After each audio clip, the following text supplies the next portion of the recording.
no freedom of speech in Nigeria. And I don't think it serves us well to get into Twitter battles with our leaders, as Americans are now accustomed to doing. But we should be able to exercise our right to express opinions on how they run our country between elections. So far, however, if we occupy Nigeria, they settle with labor leaders to end our movement.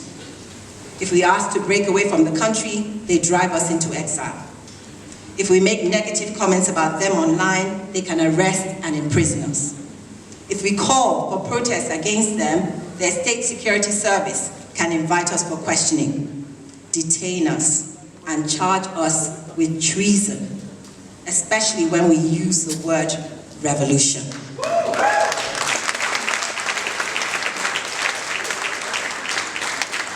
Imagine if we'd used the word on our poster today and in our advertising for the Fela debates this year. Could the organizers be invited for questioning?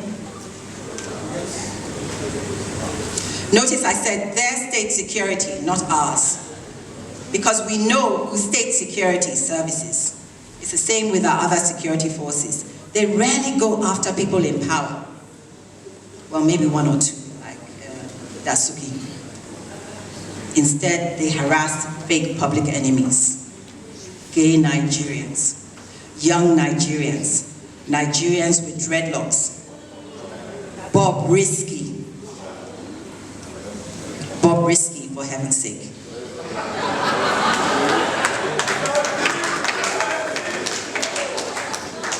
What is even more troubling is that they have so muddied the water that we can't say for sure if our revolutionaries are working for us or for an insidious cause. This is how democracy functions in Nigeria, yet we're expected to accept it on principle as citizens of Western countries do. That is the craziest part. We are not, as Fela said, in the same category as Western countries. And you don't have to know where Nigeria places on the poverty scale to recognize how wide our wealth gap has become. You just have to look around for indicators. For example, the recent spectacles at ShopRite malls. You know the Yoruba saying, every day is for the thief, one day is for the owner. Well, the way I saw it, the lootings were not responses to the attacks on Nigerians in South Africa. They were manifestations of deprivation. The masses seizing the opportunity to be owners. As our economy is not working for us either. I say us this time because no matter how rich you are, you will lose if the Nigerian economy fails.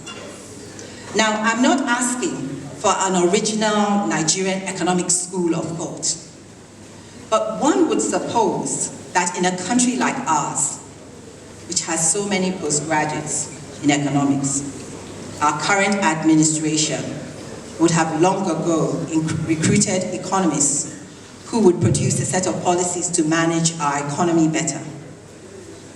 They just got around to it last month when they replaced the economic management team with the Economic Advisory Council. No doubt the EAC will be in favor of liberalizing our economy, again, imbibing what they were taught without consideration for what it means here. Our teachers tell us markets are always right. We say yes.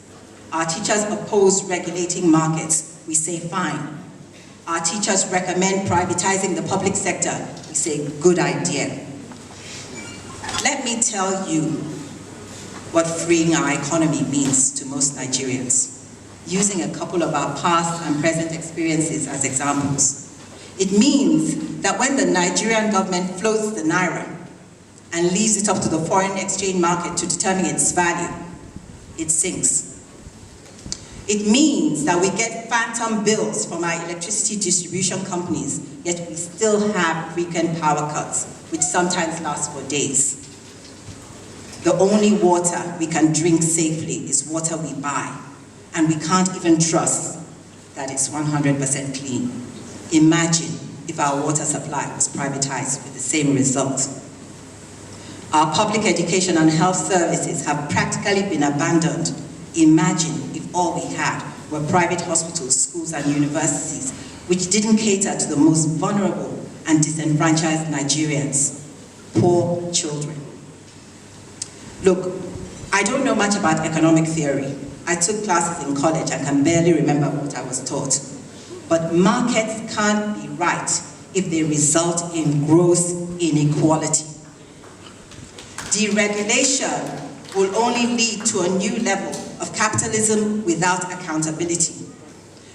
And there is no demarcation between the public and private sector in Nigeria anyway, because the only people who can afford to invest in privatized utilities are the very people who ran down the public sector in the first place with their cronies. Same faces, different sectors. To top it all, we have the Western powers who encourage us to free our economy, turning a blind eye to its failings. At least in times of military rule, our teachers occasionally listen to our complaints. Now they have problems of their own. How to Brexit, how to monitor Islamic terrorism, what to do about immigration in their countries and Russian interference in their elections. Add Ukrainian to that. Then there's China, which has become such a threat, they worry about its impact on their economies and its investments in Africa more than we do. Besides, Western powers can no longer take the moral high ground as they once pretended to. Those days are over. In Teacher Don't Teach Me Nonsense, Fela asked a rhetorical question. Why aren't our teachers correcting us as good teachers should? Presumably, he's suggesting that Western powers never had our best interests at heart and we shouldn't look to them for answers. So after simplifying the system and giving thought to the issues he raised, he points out in a song, and taking into account the support we get from the non-governmental sector, which steps in where government fails, I've come to the sorry conclusion that in a democratic system which functions the way ours does in Nigeria, the public really has no recourse working within it. I believe the only way forward is homegrown transformative change through peaceful collective action, which will disrupt the systems we currently have and ensure they function in more progressive ways. Our leaders will, of course, respond with reactionary tactics. But our biggest threat would be self-interest and conflicting interests, ethnic, religious, sectional, and our instinct for self-preservation, and no one died, which are also ingrained that collective action is unlikely to happen or last. It's like the call for a sovereign national conference, which I've deliberately ignored because it detracts from Fela's message. We'll keep on disagreeing on how to agree. What I envisage instead is that as our oil resources run out, the masses will seize more opportunities to be owners. Incidences of anarchy will increase nationwide, and our security forces won't be able to contain them. The previous time I was at the Fela debates, I ended my presentation on a positive note.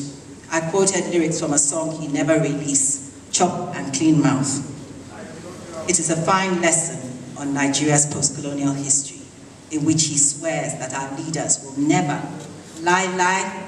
succeed in destroying us, as long as Shrine, the temple of his message, exists. These days, I'm less optimistic. I doubt we'll survive our leaders, which is an absurd statement to make, considering there are only a few thousand and we're hundreds of millions. Mind you, I'm a realist. Fela was a visionary, and we need more of them to give us hope. However, in 1984, he openly condemned democracy. I'm not sure what his position was when he died in 1997, but now that June 12th is a public holiday on which we celebrate democracy, I wonder about the Nigerians who championed it, which included the likes of Chief Gani Fawemi and Dr. Beko Ransom Kuti, Fela's younger brother. his mother, Mrs. Fulayo Ransome-Kuti, who fought for our independence, where would they stand on the system we have now? I honestly don't know. But then I have more questions than answers, which is why I write. So I'll leave it up to our guests to enlighten us on where they stand on the topic. Thank you.